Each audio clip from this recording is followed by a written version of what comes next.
কংগ্ৰেছৰ একাংশ নেতাৰ ঘৰুৱা আপচিৰ কুচকাৱাজ প্ৰতিক্ৰিয়া ব্যক্ত কৰিলে সাংসদ গৌৰৱ গগৈয়ে বেয়া দিনত কংগ্ৰেছ ত্যাগ কৰা সকল ঘূৰি অহাটো নিবিচাৰো কবিতাবাদী একাংশ ঘূৰি অহাটো নিবিচাৰে একাংশ কংগ্ৰেছে আৰু কৰ্মীয়ে নিবিচৰা নেতা ঘূৰি অহাত মোৰ আপত্তি থাকিব এটা গাইডলাইন নিৰ্ধাৰণ কৰাৰ পোষকতা গৌৰৱ গগৈ সদন চলি থকা সময়ত মই উপদলপতিৰ দায়িত্ব পালন কৰিম সদন নাথাকিলে অহা 2 বছৰ মই অসমত কাম কৰিম এই সুযোগ মই হাইকমাণ্ডৰ পৰা বিচাৰিছো বুলি মন্তব্য কৰিছে গৌৰৱ গগৈয়ে সব মই কাৰো নাম লবলৈ বিচৰা নাই কিন্তু সকলোৱে আহাটো মই নিবিচাৰো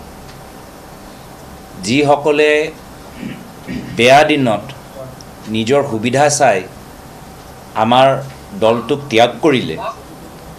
মই ভাবো এটো মোৰ ব্যক্তিগত ৰায় নহয় বহুত কংগ্ৰেছ দলৰ কৰ্মীখিনি তেওঁলোকক ঘূৰি আহাটো নিবিচাৰে আৰু মই আশা কৰো যে অলপ দিনৰ পিছত আমাৰ গুৱাহাটীত এটা দলীয় উচ্চ স্তৰীয় বৈঠক হ'ব আমি এটা গাইডলাইন আমি এটা তাত নিৰ্ধাৰিত কৰো যত আমাৰ কৰ্মীসকলৰ ৰায় ওপৰত এনে ধৰণৰ সিদ্ধান্তবোৰ নিৰ্ভৰ হ'ব লাগে যদি আমাৰ কৰ্মীখিনি কয়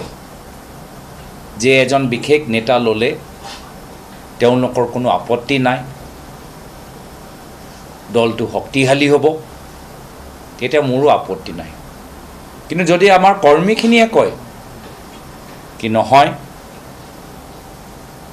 এইখিনি মানুহে আমাক ক্ষতি কৰিলে আজি তাৰিখত তেওঁলোকে বতৰ চাই নদীৰ খুঁটটো দেখি পাই ঘূৰি আহিবলৈ বিচাৰে তেওঁলোকক আহিব দিব নালাগে তেতিয়া হলে মই নিজৰ কৰ্মীৰ লগত থিয় দিম আৰু এইখিনি ব্যক্তিক আহাত মোৰ আপত্তি থাকিব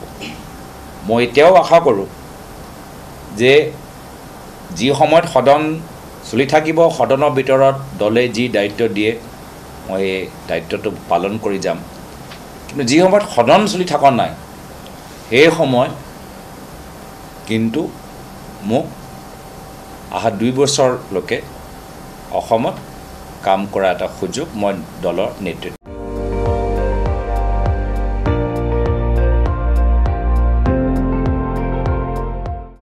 আপুনি চাই আছে ND24